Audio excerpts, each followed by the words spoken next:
Subhanalladhi, ninamtakasa Allah subhanahu wa ta'ala kwa utakasifu wake, Mola ambaye asra bi abdihi laylan, alimpeleka mja wake Muhammad sallallahu alayhi wasallam moja kwa moja laylan, sehemu tu ya usiku, min almasjid alharam, min ya ibtida, kuanzia msikiti mtukufu wa Makka ila almasjid alaqsa, na safari ikakomea katika msikiti wa mbali Baitul Maqdis. Na jina linaitwa mara tatu, utakavyoita ni sahihi: Baitul Maqdis, Baitul Maqdas, Baitul Muqaddas. Utakavyoita vyovyote ni sawa: Baitul Maqdis, Baitul Maqdas, Baitul Muqaddas. Kwa hiyo safari ilianza msikitini, msikiti wa Makka, na ikakomea msikitini, msikiti wa Palestina pale, msikiti ambao unaleta zogo. Wataalamu wakavutana kidogo na muda hautoshi. Kwani safari ya Mtume sallallahu alaihi wasallam hii ilianza msikitini au ilianza katika nyumba ya binamu yake Ummu Hani bintu Abi Talib? Cousin, wa Nigeria wanaita cousin. Asili ya binamu kwanza niweke sawa. Watu wanajua binamu ni mtoto wa mjomba ama mtoto wa shangazi tu. Asili yake siko. Asili ya binamu ni Kiswahili kilichotushinda kutoka katika Kiarabu. Ukisema binamu imetoka katika ibnu ammi, ndio binamu. Kwa binamu ni mtoto wa babako mkubwa ama babako mdogo, ndio anaitwa binamu. Wawili hao wanaongezeka ndani yake wengine wawili, mtoto wa baba mkubwa, mtoto wa baba mdogo, wawili, sio binamu. Wanaongezeka wengine, mtoto wa mjomba na mtoto wa shangazi, binamu. Hawa wote ni binamu zako, na kwenye ndoa wakikunogea oa, ndio binamu. Lakini hili limeonekana wameachiwa wakwe zangu mimi tu wa Pemba peke yao. Sisi Wandengereko wa Zalamu inaonekana ukitaka kuoa mtoto wa baba mkubwa unaonekana una uchu. Shekhe, ukaoe mwanamke mbaya mzuri yupo kwenu,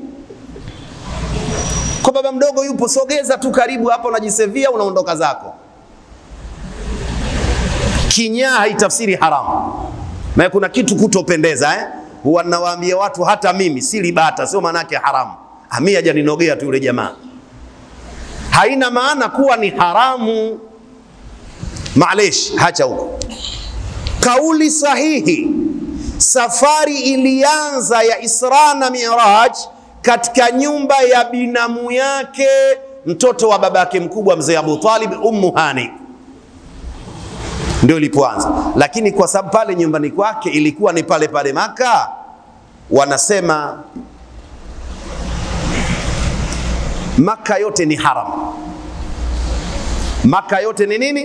Ni haram, ni ardhi tukufu. Kwa hiyo Mungu kusema min almasjidil harami, japokuwa ilianza katika nyumba ya Ummu Hani, ndio yale yale. Lakini pili, itakuwa ibtidaun idhafi.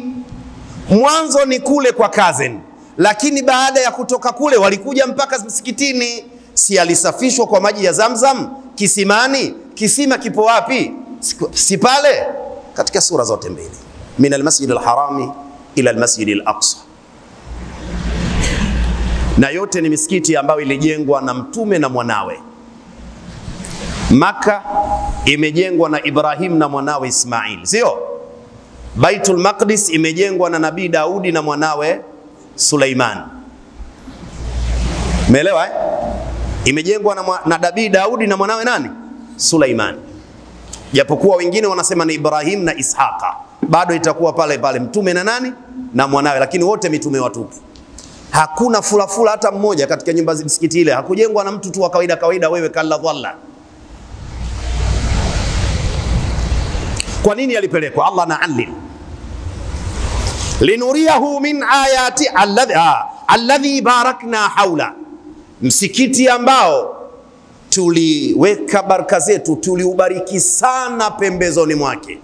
Wanasema ni msikiti ambao Allah subhanahu wa ta'ala amejalia miti mizuri yenye kuvutia na yenye matunda mazuri, lakini pia ni msikiti uliozungukwa na mito. Barakna haula. Wengine wanasema kwa nini Allah amesema barakna haula? Lianna ash-Sham maqarrul anbiya wal mursalin, kwa sababu Sham ndiyo kitovu cha manabii. Manabii wengi wametoka wapi? Sham. Ndiyo maana akasema barakna haula. Nyie kwenu kijijini kwenu Kondoa uko wapi? Wametoka nani? Katoka bibi yako Likiboko wa wanga wote. Unajua kwenu kuna nini?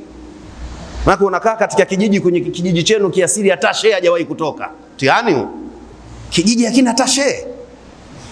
Kijiji hakina mtume. Shehe kijiji chenu cha namna gani hicho? Alladhi barakna haula. Linuriyahu min ayatina, ili tupate kumuonesha Muhammad baadhi min litab'idh. Ina maana safari ile Mtume sallallahu alaihi wasallam akuona miujiza ya Mwenyezi Mungu yote, bali aliona baadhi tu, si yote. Ndio maana Mungu akasema min. Hiyo min hapo inaitwa min tab'idhiyya, ili tupate kumuonesha huyo Muhammad min ayatina, baadhi tu ya miujiza yetu. Na kaoneshwa, kaona muujiza wa kwanza, chombo alichokitumia yule mnyama peke yake ilikuwa ni muujiza. Kwanza ni mnyama, kuonesha ni muujiza. Mnyama mwenyewe ana mbawa. Unaona muujiza? Mnyama lakini yuna nini? Mbawa. Pili, ana mbawa. Kawaida ya mbawa hukaa mbavuni. Mnyama huyu mbawa zake zipo kwenye mapaja. Mpo hai. Watu wengine wanatoa macho tu. Au mmekuja kupoteza saumu. Mungu ajalie saumu zetu zisipotee. Na watu wengine wapo hapa wanapoteza saumu. Kwanza ni nani? Mnyama. Lakini kuonesha ni miujiza. Mnyama mwenyewe ana nini? Mbawa. Sawa, ana mbawa. Kuonesha ni miujiza. Mbawa zenyewe ziko wapi? Mapajani. Tatu katika miujiza, mara nyingi wanawaambia ingekuwa buraku ndio refari kwenye mechi, hata yule jamaa wa jana penalty asingefunga. Maana tunaambiwa mnyama mwenyewe sifa yake yadau hafirahu inda muntaha tarfi, anakanyaga hatua ya kwanza linapokuishia kuona jicho. Akienda angani pop, katupa jicho Morogoro namba 1, hatua ya kwanza. Sasa naambie mpaka zifike 12 wapi? Si Marekani? Maana yake buraku kama ingekuwa safari ya kutoka Dar es Salaam mpaka Mtwara, ilikuwa ni hatua 2 kafika, hatua 2 karudi. Ina maana anakwenda Mtwara na kurudi hata dakika 1 haifiki. Na wewe unajua, kwa wale ambao umebahatika kupanda ndege, ukiwa angani, hata ndege hizi za kawaida zinaanza safari baada ya kwenda juu kwa masafa fulani kutoka kina cha bahari. Sikusudi waliopanda ungo, nasema ndege. Wale wa ungo watasema wenyewe. Sasa buraku akienda pap, hatua ya kwanza yuko Ndundu Rufiji. Innahu, hakika yeye Allah, huwa yeye hasa. Wakatoa mfano kule katika Bakara, aha antum haulai. Mwiona ile Mungu mwenyewe kataka iwe ehe nyie hawa. Nasikia Qur'ani ilivyokuwa tamu. Wewe unaweza ukasema iltifati kama wanavyosema wa Masai, mimi anakuja. Mimi anajua. Ha antum, ehe nyie hawa. Mungu kataka iwe hivyo. Sasa tazama hizo vocabulary uone kwa nini Mungu kataka. Innahu, hakika yeye Allah, huwa yeye hasa as-sami'u, ni mwenye kusikia maneno ya waja zake, al-basir, na mwenye kuona vizuri matendo ya waja zake. Aya kwanza mpaka 11 si leo. Wa ataina Musa al-kitaba, Allah anasema na tukampa Musa kitabu. wa huwa at-Taurah, wa huwa at-Taurah. Tukampa Musa kitabu nacho ni Taurah. Ikiwa ni hivyo, alif na lamu iliyoingia katika kitabu ni al-ahdi adh-dhihni. Na tukampa Musa kitabu cha Taurati, waja'alnahu hudan li bani Israil, na tukakifanya kitabu hicho ndiyo dira ya maisha ya watoto wa Israil. Israil ni nabii Yaqub.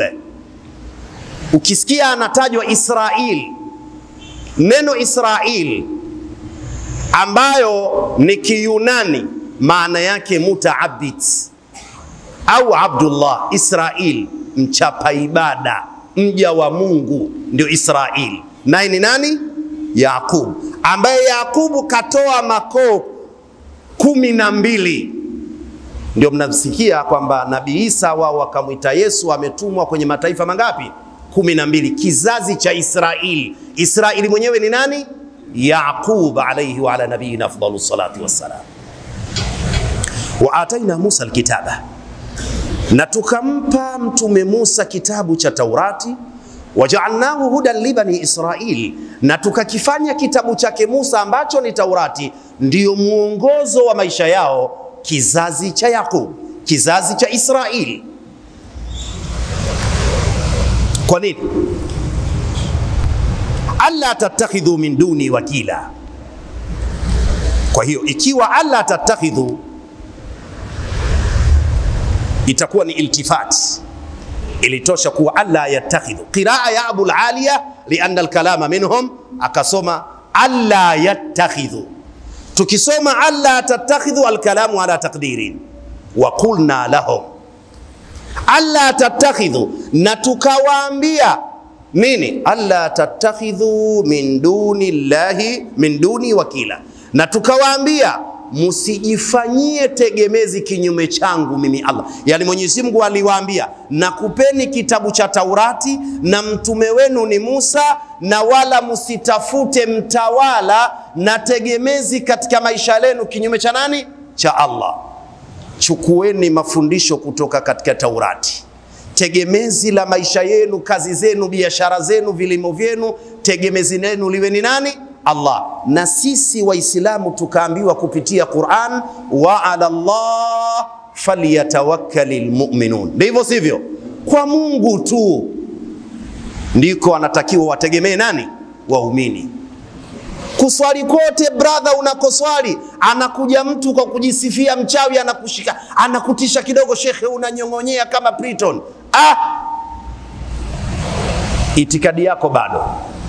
Kama inafika wakati unamuogopa mwanga, na naamini humu hamna. Humu hamna, kwa sababu mpaka mnaingia humu mwanga hamna. Sote si alhamdulillah. Manake hata Ibilisi si ndio Ibilisi si ndio kiongozi wa mashetani wote? Na ndio kiongozi wa wachawi wote? Mungu alimwambia Ibilisi, inna ibadi laysa laka alaihim sultan. Waja zangu wa kweli wewe huna uchochoro wa kuwatawala.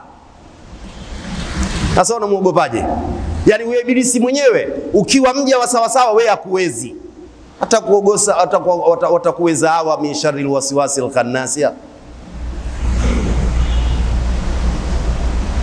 Shehe mzima anamuogopa mwanga. Lakini si kawaida yetu. Mungu anatutisha mpaka kwa mbu. Unajiuliza huyu mbu angefika ukubwa, mbu huyu angefika ukubwa wa paka ingekuwaje? Maki kidudu kama hivi ndio Mungu kashakiwekea sumu za hatari.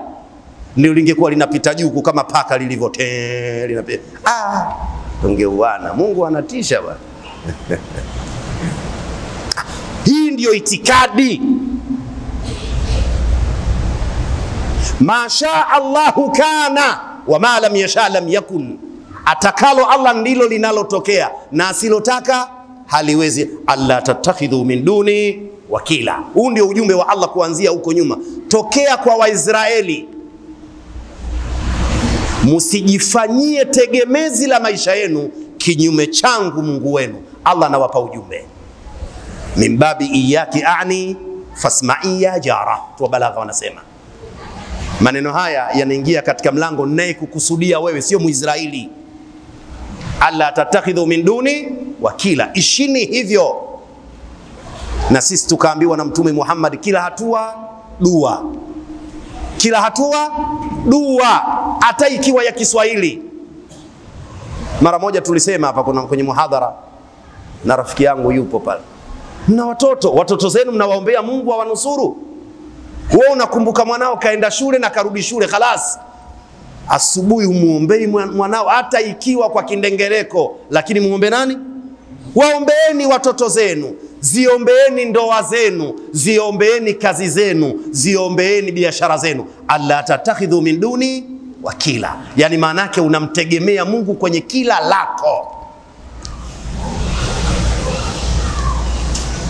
sio tena wanengereko wenzangu wanongo wapae, wanongo wakunani, huko nakokwenda mjomba siko. Tupo hai.